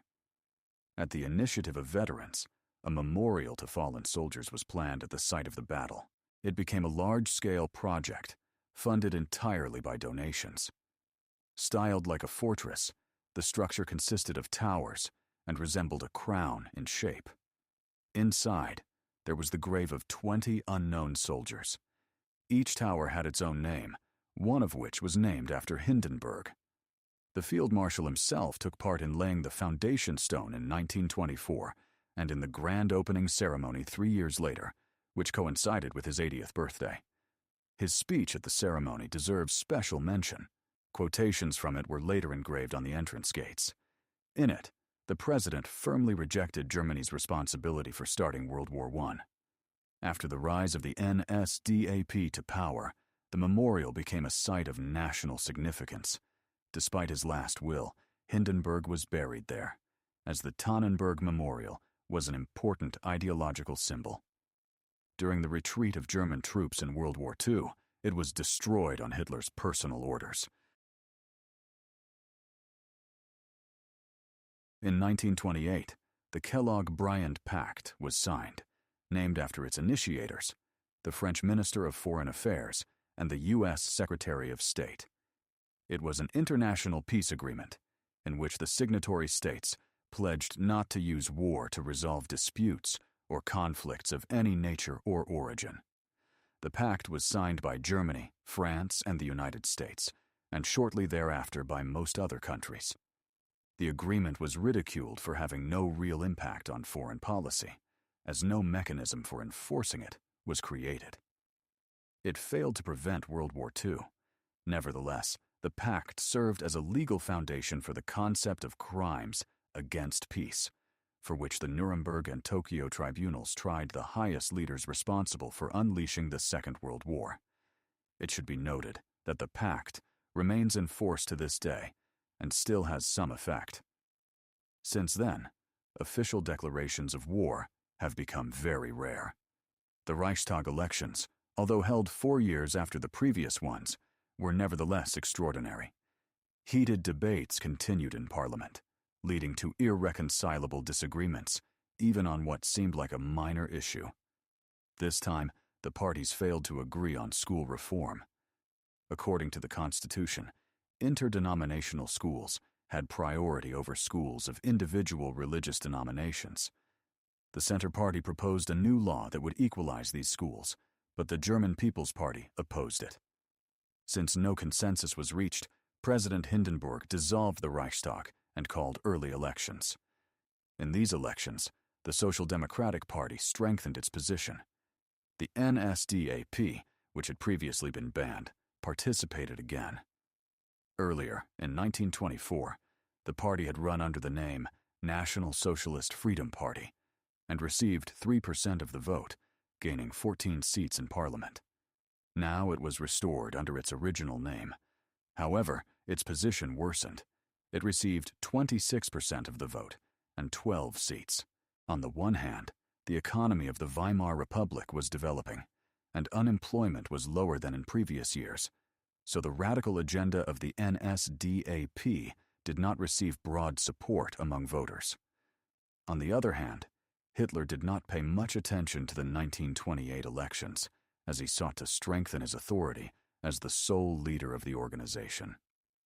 In the second half of the 1920s, the internal influence of the Strasser brothers, Otto and Gregor, increased. They conducted agitation and organizational work in northern Germany, where Hitler was forbidden to speak, and helped popularize the party. Since 1924, Gregor Strasser was a Reichstag deputy, first from the National Socialist Freedom Party, and later from the NSDAP. He traveled extensively, appointed and supervised regional party leaders, Gauleiters, created new branches, and delivered numerous public speeches. From 1925 to 1931, party membership grew from 27,000 to 800,000, with more members in northern and western Germany than in the south, where Hitler operated. Joseph Goebbels, who joined the NSDAP in 1922, was initially a supporter of Strasser. At the same time, the brothers advocated a more socialist path of development, showed sympathy toward the USSR, and sought to distance themselves from the Munich Center. This ultimately led to their conflict with Hitler. After his rise to power, Otto Strasser was forced into exile, and Gregor Strasser was killed during the Night of the Long Knives. German athletes did not participate in the first two post-war Olympic Games. In 1920, they were not invited to Antwerp, and in 1924, they missed the Paris Games. However, the situation gradually changed. For example, Germany's former allies in World War I, who were also not invited in 1920, received invitations 4 years later. Improving international relations eventually led to Germany being allowed to participate in the Olympics 10 years after the end of the First World War. First, in February 1928, the Winter Olympics were held in Switzerland. The German delegation was the second largest after Sweden. The country was represented by 43 athletes and won only one bronze medal in bobsleigh. But this was one of those cases where, according to the Olympic motto, participation matters more than victory. At the Summer Olympics in Amsterdam the same year, the German team finished second in the medal table after the United States. As if compensating for years of isolation, German athletes won 10 gold medals. The late 1920s and early 1930s are remembered in the history of aviation as the golden age of airships. They far surpassed airplanes in range and flight duration, and were therefore a more popular means of transport and cargo shipping. Germany held leading positions in airship construction.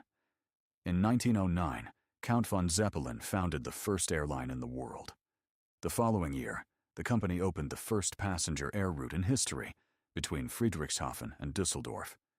Successful tests attracted military attention, and at the beginning of World War I, 18 airships were in service with the German army. They were more capable of carrying heavy loads than airplanes, and were used as bombers. After the war, airships set records in aviation. In 1919, a British airship crossed the Atlantic. The first trans-Arctic flight across the North Pole to Alaska took place in the 1920s. In 1928, the German airship Graf Zeppelin completed the first passenger flight from Europe to America. Airships were significantly more comfortable than airplanes of that time, and were in great demand. For example, the Graf Zeppelin had 10 two-person cabins, and even a washroom. The airship also completed the first circumnavigation of the globe, departing from Lakehurst on the U.S. East Coast. In 21 days, the Graf Zeppelin flew around the Earth, making 3 stops in Friedrichshafen, Los Angeles, and Lakehurst. Along the way, the first non-stop flight across the Pacific Ocean was completed. This grand journey also served as a major publicity campaign, demonstrating the enormous potential of airships, which were seen as the future of passenger transport. A small detail: in 1931, the construction of New York's most famous skyscraper, the Empire State Building, was completed. Its iconic spire was originally intended to serve as a mooring mast for airships. In 1936, the Hindenburg was built, offering passengers promenades, showers, a restaurant, and a smoking room. By the way, nothing that could cause fire was allowed on board. The smoking room had only one lighter, and it was maintained at excess pressure so that hydrogen could not enter from outside. Airships were filled with hydrogen, as helium was too expensive. Ultimately, their high flammability led to their decline in popularity. In 1937, in Lakehurst, while approaching landing, the Hindenburg suddenly caught fire and crashed. The cause of the disaster was identified as a hydrogen leak. Although fewer than half of the people on board died, 35 out of about 97, the enormous fire shocked the public. Moreover, eyewitnesses filmed the event, and newspapers around the world published images of the Hindenburg disaster. After this, airships gained a bad reputation forever, and due to this catastrophe, you do not see them flying in the sky today. In January 1929, one of the most famous and significant novels about the First World War was published, All Quiet on the Western Front. The author, Erich Maria Remarque, was himself a war veteran and, after the war ended, struggled for a long time to find his place. He tried many professions and eventually devoted himself to literature. In All Quiet on the Western Front, the narrative is told from the perspective of a recent school graduate who is drafted into the army, in which Remarque essentially portrayed himself as he went to the front at the age of 18. The protagonist describes his impressions and the traumas he experienced during the war. Contrary to common belief, the book was not Remarque's debut. It was already his 4th novel. His first was not successful. The second was not published due to the failure of the first and was released posthumously. And the third novel, Station at the Horizon, told the story of a racing driver and was published in a sports magazine. There, the author first addressed the theme of war, but he described the post-war period, where the main character suffers from post-traumatic stress disorder. In 1928, All Quiet on the Western Front was published in installments in a newspaper, and in the following year, it was released as a separate book. Publishers initially treated the novel with skepticism. One of the most famous German publishers, Samuel Fischer, although he spoke well of the book, rejected Remarque at first, something he later regretted. At the time, Fischer believed that the theme of the First World War had simply lost its relevance and would not attract much interest from readers. Moreover, the novel had a clearly anti-war character, whereas literature in the Weimar Republic tended toward justifying and glorifying German soldiers. However, the success of the novel exceeded all expectations, both those of the publishers and of the author himself. Already during its newspaper publication, the Ullstein Publishing House received about 30,000 pre-orders for the book. After publication, sales soared. In the first 3 months, nearly 500,000 copies were sold, and by the end of the year, 1.5 million copies had been sold. In the same year, 1929, the book was translated into 26 languages, including Russian, and in 1930, the novel was adapted into a film. The film was awarded the Academy Award for Best Picture.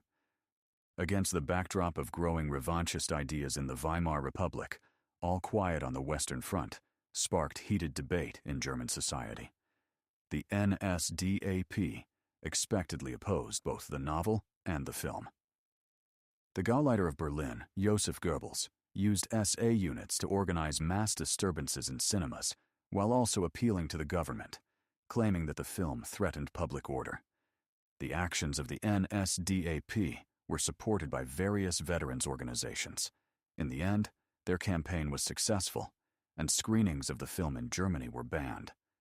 After the NSDAP came to power, Remarque's book was among those publicly burned. The author left Germany, was later stripped of his German citizenship, and moved to the United States. After World War II, he lived in Switzerland. Today, Remarque remains one of the most widely published German authors of all time. The total circulation of All Quiet on the Western Front alone exceeds 20 million copies. A similar fate befell another prominent German writer, Thomas Mann. In 1929, he was awarded the Nobel Prize in Literature for his novel Buddenbrooks, a book about a family of merchants from Lübeck that describes the gradual decline of generations and the collapse of the family business. Like Remarque, Thomas Mann watched with concern the growing political influence of the NSDAP and was one of the most prominent opponents of the National Socialists, calling National Socialism an enormous wave of eccentric barbarism. Like Remarque, Thomas Mann left Germany in 1933, was stripped of his German citizenship, moved to the United States, and then to Switzerland. After the war, he often returned to his homeland and even visited the GDR.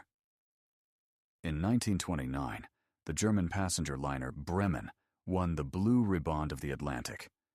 This prize, established in the first half of the 19th century, was awarded to the ship that set the record for the highest average speed in crossing the North Atlantic, specifically on the east-to-west route, which was more difficult because ships had to travel against the Gulf Stream. The fastest liner had the right to raise a blue pennant on its mast, from which the name of the award originated. In the late 19th and early 20th centuries, the flow of emigrants from Europe to America increased enormously. Tens of millions of people crossed the Atlantic Ocean westward. Since aviation was only beginning to develop, ships remained the main way to reach the New World before World War II. Ocean passenger transport was a large and profitable business, with companies competing fiercely in comfort and speed. The Blue Riband became the highest honor and a mark of quality. For a long time, British companies held the lead, but from the end of the century, German companies began to compete with them. In 1897, the Blue Riband was awarded for the first time to a German liner, the Kaiser Wilhelm der Große. Its average speed across the ocean was just over 22 knots, or about 40 kilometers per hour. The next two ships to receive the award were also German, until the British built the fast liner Mauretania in 1909, which set a new record of 26 knots and held it for 20 years. It was from this legendary Mauretania that the Bremen took the record. The Bremen's crossing of the Atlantic took 4 days and 17 hours, with an average speed of 27.8 knots. On Thursday, October 24th, 1929, later known as Black Thursday, the stock market crash on Wall Street in New York began. It was caused by the so-called economic bubble. The decade after the First World War in the United States was a time of relative wealth and prosperity, with the industrial sector growing rapidly. The Dow Jones Index, which includes the largest American companies, grew several times during the 1920s. People bought stocks based on their rising prices rather than the actual economic condition of companies. High demand drove prices up, and by purchasing shares, investors effectively acquired a small part of a company. However, speculative pricing led to a situation where stock values no longer reflected the real value of companies. When this discrepancy became clear, and stockholders began selling their shares to recover their money, they discovered that they could only get back a small portion. Stock prices fell sharply, and a stock market panic began. A further complication was that many firms and investors had previously taken loans to buy securities, using earlier purchased stocks as collateral. Now banks demanded repayment, often forcing investors to sell the stocks they had pledged. Due to mass selling and falling markets, tens of thousands of companies went bankrupt, and banks failed as well. Another problem was that American banks had lent money not only domestically, but around the world, Now, in the face of the crisis, they tried to recover their funds, which hit other countries' economies, especially those most involved in credit relations with the United States, Great Britain, France, and of course, Germany. In the mid-1920s, the inflow of foreign loans had been one of the reasons for Germany's economic recovery, but within about 5 years, that advantage turned into a problem. The crisis in the United States triggered a chain reaction. Many German companies, unable to obtain new loans or repay old ones, either went bankrupt or were forced to significantly reduce production and staff. Although unemployment did not yet rise sharply in 1929, by 1932, the number of unemployed in the Weimar Republic had more than doubled, from just over 2 million to about 5.5 million. A similar situation was observed in the United States and Great Britain. The economic crisis of the 1930s became the largest in modern history and was called the Great Depression. For Germany, it would have the most far-reaching consequences. A symbolic coincidence. Shortly before the crisis, in the summer of 1929, in the Bavarian city of Coburg, the NSDAP gained an absolute majority for the first time in elections to the city council. In 1939, the city would even receive the special title of the first National Socialist city in Germany. The year 1930 was marked by a sharp rise in the popularity of the NSDAP. At the beginning of the year, a representative of the National Socialists became a minister. Wilhelm Frick was appointed Minister of the Interior and Education in Thuringia. He was one of Hitler's oldest associates, holder of party membership number 10, and a participant in the beer hall putsch. Since 1928, Frick had led a small NSDAP faction in the Reichstag, where he delivered anti-Semitic speeches. In his new position, he issued decrees dismissing teachers and mayors who were communists, reducing the number of civil servants, and recruiting former Social Democrats into the police. This caused a strong public and political reaction. The German Minister of the Interior had to intervene, and, under the threat of reducing funding, demanded that some of these orders be revoked. In the field of education, Frick also promoted National Socialist ideology and worldview. He restricted newspapers of a critical nature and the screening of pacifist films and plays. Frick even attempted to introduce National Socialist prayer in schools. He also appointed racial theorist Hans F. K. Günther, known for his works on the superiority of the Nordic race, as a professor at the university. A chair of social anthropology was created specifically for him. After Hitler came to power, Frick would serve for 10 years as Reich Minister of the Interior. For crimes committed in this position, he would be sentenced to death at the Nuremberg trials. Another notable figure of the NSDAP, albeit unintentionally, was 22-year-old Horst Wessel. In Berlin, he led one of the small SA stormtrooper units. Wessel was known for his provocative behavior. When the SA was banned, he deliberately appeared on the streets in uniform. He also engaged in propaganda, delivered public speeches, and wrote ideological poems. Raids by his unit through Berlin streets often led to clashes and fights with communists. In January 1930, members of the banned organization League of Red Front Fighters carried out an assassination attempt on Wessel. Wounded, he refused medical help from a Jewish doctor and waited for another physician. After his death, the NSDAP declared him a hero and martyr. The song based on his lyrics became the party anthem and was later performed at official events immediately after the national anthem. The global economic crisis led Germany into a political crisis. First, the ruling coalition of 5 parties, formed after the parliamentary elections of 1928, collapsed. Cuts to unemployment benefits followed. The new chancellor, Brüning, appointed by Hindenburg, led a minority government. His attempts to pass a new budget through emergency decrees were opposed by the Social Democrats. Because of the political deadlock, provisions of the Constitution of 1919 came into play, particularly the broad powers of the president. For example, if the government proposed a law and the Reichstag rejected it, the president could still enact it by emergency decree. In theory, the parliament could block such decrees, but the president could then dissolve parliament, which is what happened in 1930. While the election campaign for new elections was underway, the government remained in power and could pass any law without parliament. Voter turnout in the 1930 elections reached a record 82%. Due to general instability and uncertainty about the future, parties with socialist agendas gained support. The Social Democratic Party, although receiving 5% fewer votes than 2 years earlier, remained the largest faction in the Reichstag, winning 144 seats. The greatest gains were made by the National Socialists. Unlike in the 1928 elections, Hitler actively participated in the campaign. In April, he appointed Goebbels, who became fully loyal to him, as head of party propaganda, thereby sidelining Gregor Strasser. Campaigning was conducted not only through public speeches and printed materials, but also via radio. In their campaign rhetoric, the National Socialists emphasized the Weimar Republic's inability to overcome the crisis, arguing that the government had trapped Germany by accepting the Treaty of Versailles. Hitler positioned himself as the one who would free Germany from debt slavery and make it truly independent, though without providing concrete details.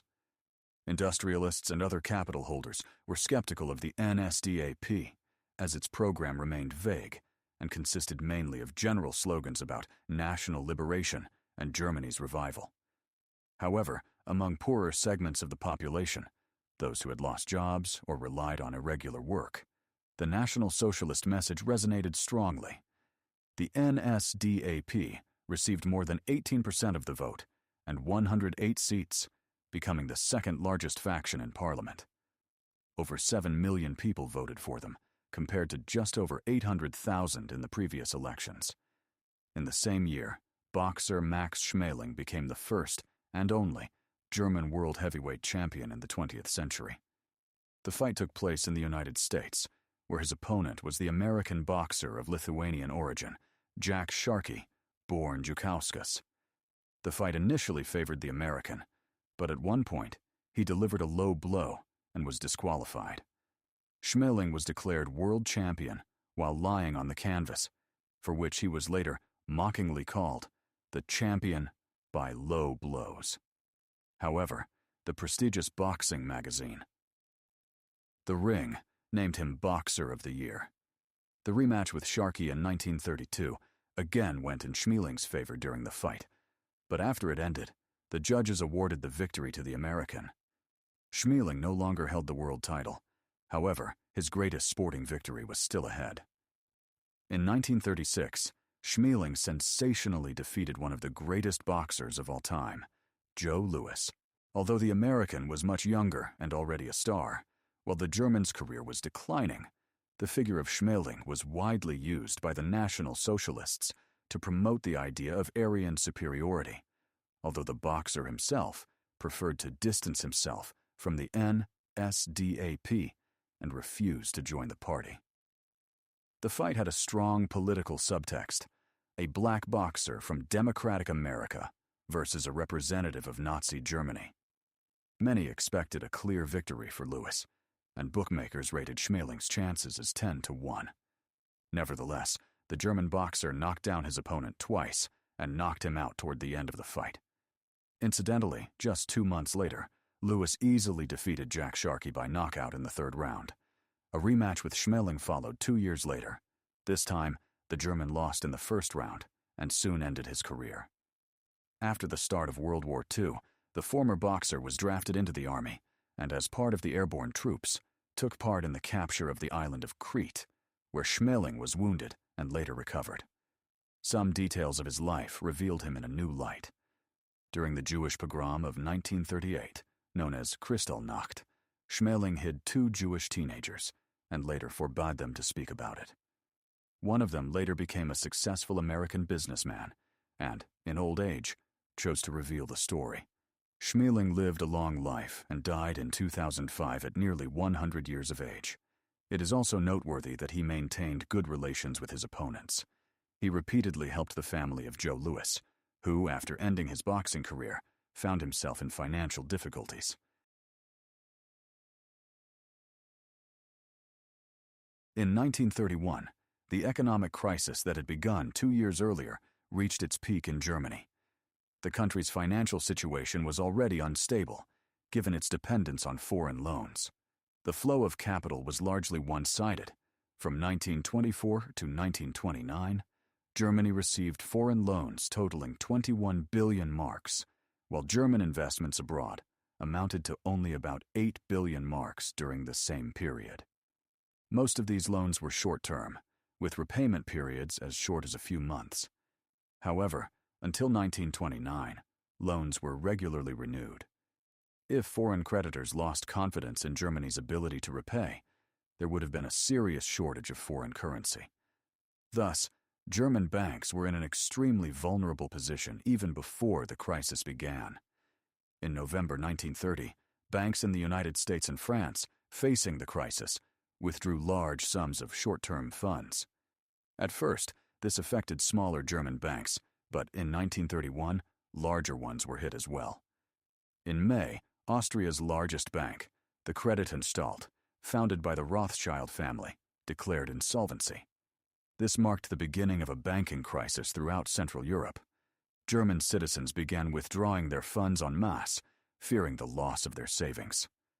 In July, the Donat Bank, the second largest in Germany, went bankrupt, after which all banks in the country ceased operations for several days. The Berlin Stock Exchange was also closed. Against this backdrop, the German-Austrian Customs Union project, presented in 1931, collapsed. It proposed the abolition of customs duties in trade between the two countries. The project provoked protests from France, Italy, and Czechoslovakia, which feared a possible political unification of Germany and Austria.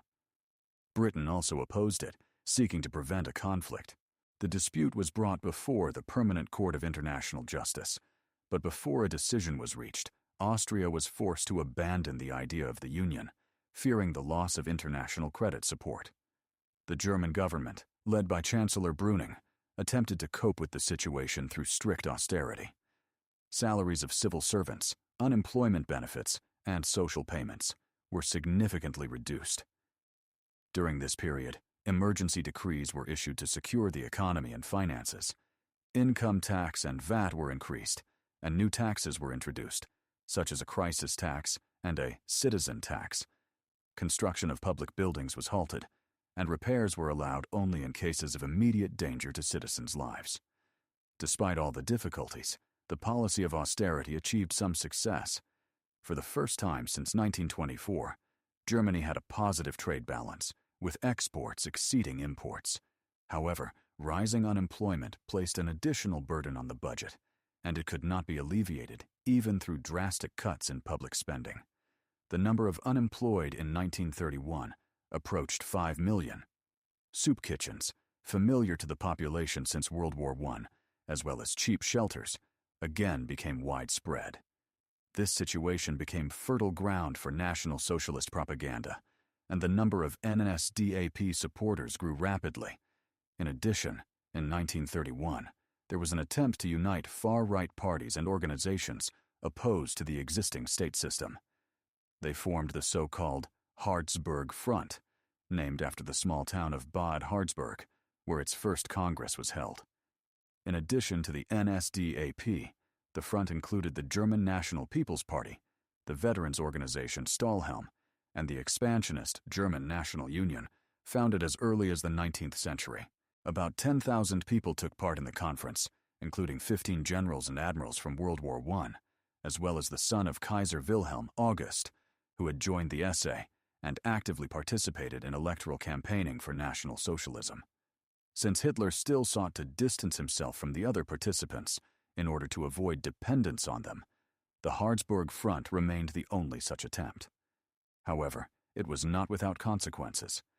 The very attempt by right-wing radical organizations to unite demonstrated that there was far more cohesion in their camp than among their opponents. As a countermeasure to the Harzburg Front, the Iron Front was soon formed, a socio-political alliance led by the Social Democrats. This movement sought to oppose the growing street violence of the SA and frequently clashed with them in fights that sometimes led to casualties. Other left-wing parties, such as the Communist Party of Germany, KPD, continued to remain hostile toward the Social Democrats, while the right gained an advantage. In January 1933, the German National People's Party and Stahlhelm, together with the NSDAP, formed Hitler's cabinet. In this context, the Harzburg Congress can hardly be called a failure. To demonstrate the strength and independence of the National Socialist movement, a week after the conference in Bad Harzburg, a 100,000-strong march of SA units took place in Braunschweig. This number was chosen deliberately, as the Treaty of Versailles limited the size of Germany's army to 100,000 men. Through this march, Hitler sought to emphasize the NSDAP's claim to power in Germany and to show that it possessed even greater forces than the regular German army. In reality, only a smaller portion of the SA participated in the Braunschweig March. By August 1932, the SA stormtroopers numbered nearly 500,000 members. As they became a significant force, Hitler sought to limit their power and influence. This eventually led to the Night of the Long Knives and the elimination of the SA leadership, after which the SA lost its previous importance. Even before Hitler came to power, special structures were formed within the party on which the leadership of the Third Reich would later rely. In 1925, the first SS units were created to serve as Hitler's personal guard. In 1931, the SD, Security Service, was established within the SS, tasked with fighting internal opponents and eliminating them. After the destruction of the SA leadership, both structures became independent and expanded, forming the core of the repressive apparatus of the Third Reich. However, long before this bloody outcome, the leadership of the SA had already shown signs of defending its position. In 1931, this led to an internal party revolt under the leadership of Walter Stennis, who commanded SA units in Eastern Germany, including Berlin, Brandenburg, East Prussia, and Pomerania. He had previously had disagreements with NSDAP leaders and with Hitler personally. Stennis demanded broader representation of SA members on the NSDAP's electoral lists for the Reichstag, as well as increased funding. Many rank-and-file stormtroopers were dissatisfied, as they were responsible for guarding rallies and participating in street violence, while the party leadership acted differently. For example, in 1930, the NSDAP acquired a new headquarters building in Munich and spent significant funds on its renovation. In addition, Stennis adopted a more revolutionary stance and continued to see the SA as the basis for seizing power, while Hitler focused on winning elections. During the conflict, following a government emergency decree issued by Brüning, street fighting was prohibited. Stennis refused to comply and was removed from his post. In response, SA units under his command seized the NSDAP building in Berlin and the editorial office of the propaganda newspaper Angriff. The SS units, still small at the time, were unable to stop this, and police had to be called to remove the rebels. Stennis hoped to split the National Socialist movement and attract most SA members to his side, but his actions did not gain widespread support. Surprisingly, after all this, he remained alive, largely thanks to the protection of his longtime friend Göring. In 1933, he emigrated to China, and after World War II, he returned to Germany. As for the consequences of the uprising, paradoxically, it helped improve Hitler's reputation in Germany. Outside observers and members of other parties saw that he chose to resolve the conflict through force, although he could have used loyal forces to suppress the rebellion. By instead turning to law enforcement, Hitler demonstrated his intention to act legally and within the law. In 1932, the 7-year term of the president came to an end. He had not been very eager to run for office the first time, and now, at the age of 84, he again had doubts. Since the autumn of 1931, Chancellor Heinrich Brüning had been trying to prepare the ground for Hindenburg's re-election. On the one hand, Brüning hoped to retain his own position, since he had been appointed chancellor by the incumbent president. On the other hand, he saw Hindenburg as the strongest candidate capable of defeating Hitler. Hitler intended to run as well, and the growing support for the NSDAP across the country gave him hope for success. To participate in the election, Hitler obtained German citizenship in 1932. He managed to do this in the Free State of Brunswick, one of the regions where the National Socialists were strong and had become the leading party, entering the governing coalition. The regional minister of the Interior, Dietrich Klages, a representative of the NSDAP, played a key role in this process. With his assistance, Hitler was formally appointed a civil servant, thereby gaining the right to naturalization. At first, Brüning sought to prevent general elections, and instead to have the Reichstag vote to amend the constitution and extend Hindenburg's term. This would have required a 2/3 majority, meaning support from right-wing parties, especially the NSDAP, which was the second largest party in terms of parliamentary seats. However, Hitler rejected Brüning's proposal and gained political advantage from this, as he appeared to defend the existing constitution. Alfred Hugenberg, chairman of the German National People's Party, also refused to support the Chancellor's initiative, as elections were inevitable. Brüning focused his efforts on persuading Hindenburg to run again, despite political disagreements. He managed to secure the support of the Social Democratic Party, NSPD, which decided not to nominate its own candidate, and instead support the incumbent president. Hindenburg ultimately agreed to participate in the elections, although due to his advanced age, he could not take part in campaigning. Brüning handled the campaign, while the field marshal himself spoke on the radio only once during the entire campaign. The strategy of supporting Hindenburg paid off. In the first round, he received 49.5% of the vote. Hitler received just over 30%. The communist candidate, Thälmann, received 13.2%. Stahlhelms-Düsterberg received 6.8%, and an independent candidate, Winter, received less than 1%. Since Hindenburg did not achieve an absolute majority, a second round was held. Düsterberg and Winter did not participate, but the gap between Hindenburg and Hitler was too large for their voters to change the outcome. In the second round, Hitler gained an additional 6%, but Hindenburg received 53% and was elected for a second term. By the end of his term, the field marshal would have been 91 years old. It seemed that Brüning had achieved his goal and could be confident in retaining his position as chancellor. However, paradoxically, his efforts to support Hindenburg had the opposite effect.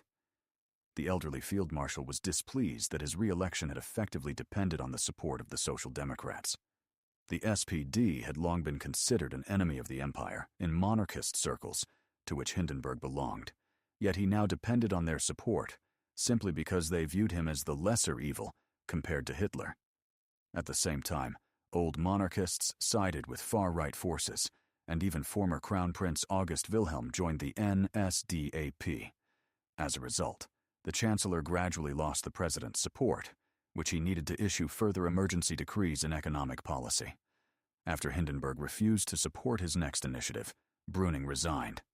A new Chancellor, Franz von Papen, was appointed, a former military officer and influential diplomat of noble origin, belonging to the same social class as Hindenburg. He was a convinced monarchist and, in his far-reaching plans for transforming Germany, aimed to restore the Hohenzollern dynasty to the throne. The new government consisted mainly of non-partisan ministers from aristocratic backgrounds, and the press mockingly referred to it as the Cabinet of Barons. Von Papen's government initially had no parliamentary support, and therefore continued to rely on emergency decrees from the president.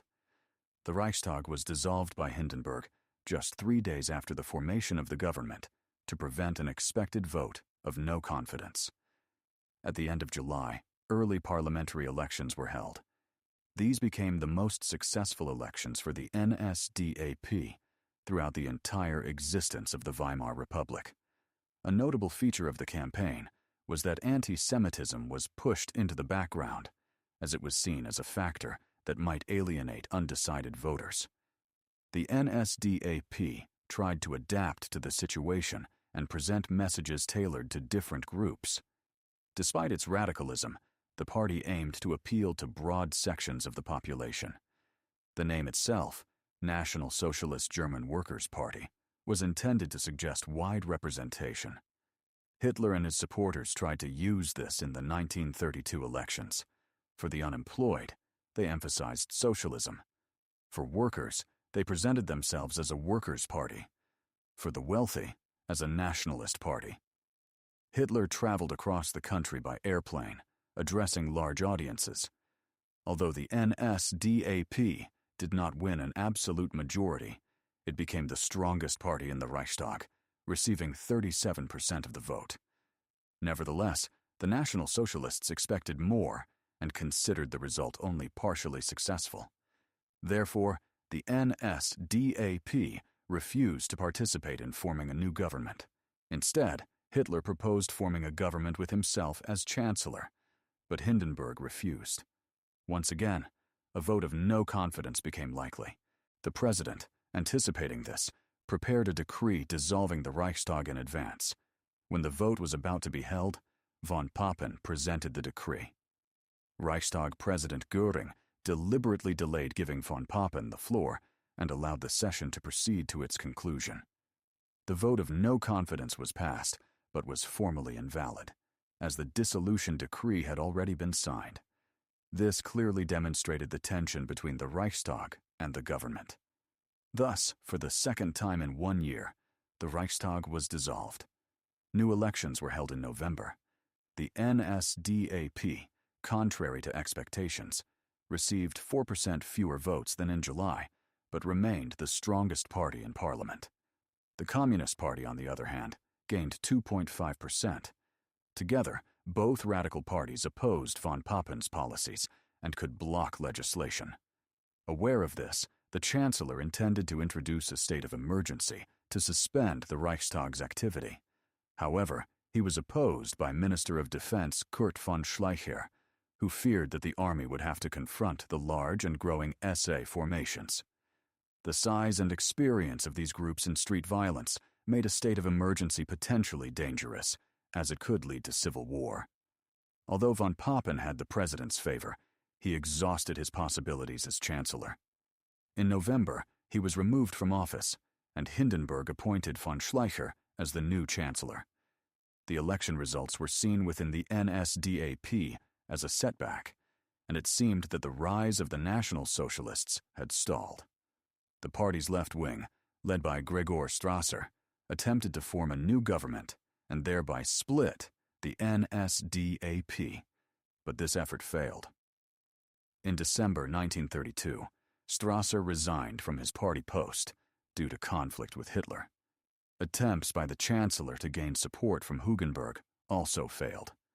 As before, there was no stable governing coalition in the Reichstag.